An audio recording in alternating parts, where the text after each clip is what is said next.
Hello everyone, welcome to today's video. Today I'm going over a recent Politico report that former Senator from Nevada, Dean Heller, is preparing a comeback run for the governorship of Nevada. So, Dean Heller, this guy right here, he was elected Senator of Nevada back in 2012 in a very close and hotly contested race. And what happened was, in the 2018 elections, he was up against Representative Jackie Rosen for Senate, and immediately he was targeted by the Democrats as the most vulnerable, not just Republican, but most vulnerable senator of the 2018 election, because he was a Republican up in a Democratic, or in a state that voted for Hillary Clinton anyway. So he instantly became a top target, and despite President Trump campaigning for him in the 2018 cycle, Dean Heller did end up losing Jackie Rosen on election night by about 5 percentage points or so.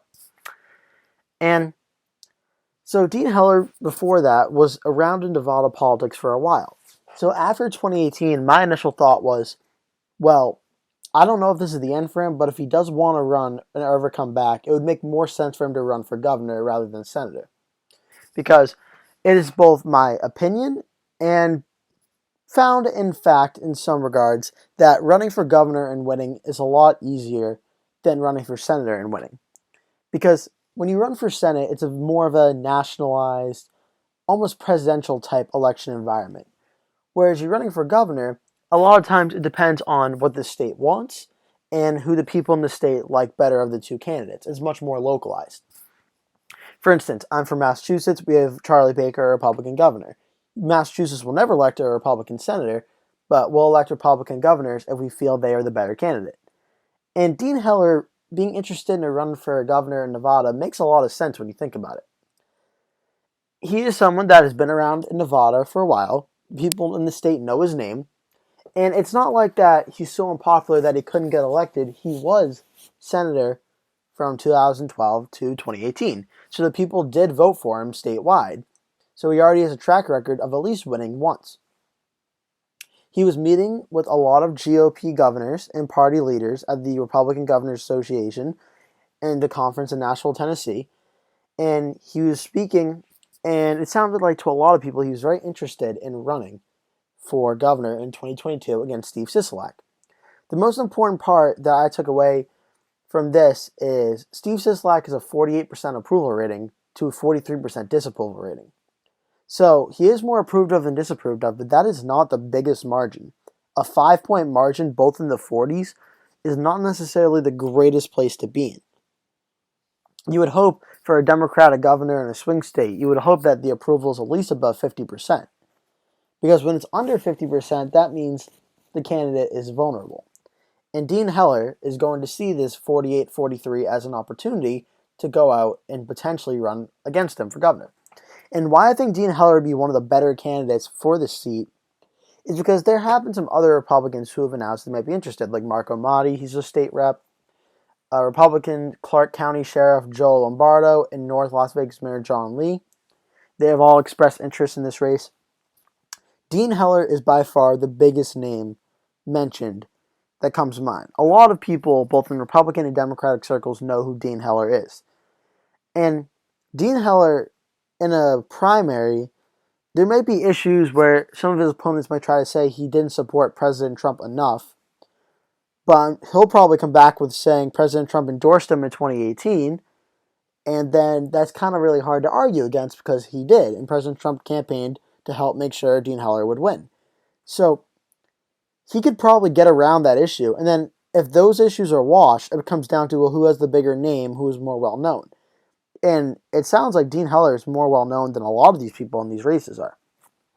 I would argue that if Dean Heller runs for governor, he's probably the person with the biggest name recognition on the ticket. If not him, then maybe other Republican, former, I think it's Attorney General Adam Laxalt, who is the son of a former popular governor of the state, who might run against, I'm blanking on her name, Catherine Cortez Masto for Senate, possibly. So you could have two high-profile, high-named Republicans in Dean Heller and Adam Laxalt running in 2022. And this gives the Republicans, I would argue, at least a fighting chance in Nevada if Dean Heller does run for governor and Laxalt for senator. That's not me saying that I think that both Democrats in those races would lose, but I think that in a state like Nevada, which is a swing state but has voted Democrat a lot recently, then it does give them a fighting chance. And lastly, before I just show the 2018 results quickly, I do want to mention another reason why I think Heller has a shot at becoming governor again. It's because since 1999, the only Democratic governor has been Steve Sisolak, despite the fact that Nevada has been voting Democrat at the presidential level since Barack Obama on through Hillary Clinton and Joe Biden. So it is absolutely possible that the governorships historically trend Republican, so that's technically in the favor of Dean Heller if he decides to run, and I think he would be a very strong candidate and could have a potential shot at winning. Lastly, to wrap up the video, I want to show you the 2018 results. Jackie Rosen got 50.4% of the vote to Dean Heller's 45.4%, winning by about, do some quick math here, 441, about 50,000 or so, 50,000 vote win. That was pretty much right in line with the governor's race, which Steve Sisolak got 49.4% to 45.3%. So the Republican margins were off by only 0.1. Dean Heller getting literally 1,000 votes more, but Steve Sisolak actually getting 10,000 votes less than Jackie Rosen, which is interesting. So I don't know what the environment will look like in 2022. We don't know yet, but if Steve Sisolak is underperforming the Democratic Senator Catherine Cortez Masto and Dean Heller is getting enough votes, it's possible that both of these races can be very competitive, and you might have a Governor Dean Heller and possibly Senator Adam Laxalt if the Republicans play their cards right and the 2022 environment is actually friendly to them, which, again, we don't know because that's still about a year away, and we don't know what it's going to be. We don't know what the country and the economy will look like, especially, and what social issues will be going on, but Dean Heller potentially mounting a comeback for Nevada 2022 governor's race is definitely something that if you're interested in the 2022 midterms, keep an eye on. Alright, that's going to do it for today's video. Thank you so much for watching. Please remember to like the video, subscribe to the channel, tap the bell icon to get notified when I post a new video. Thank you so much for watching, and I'll see you in the next one.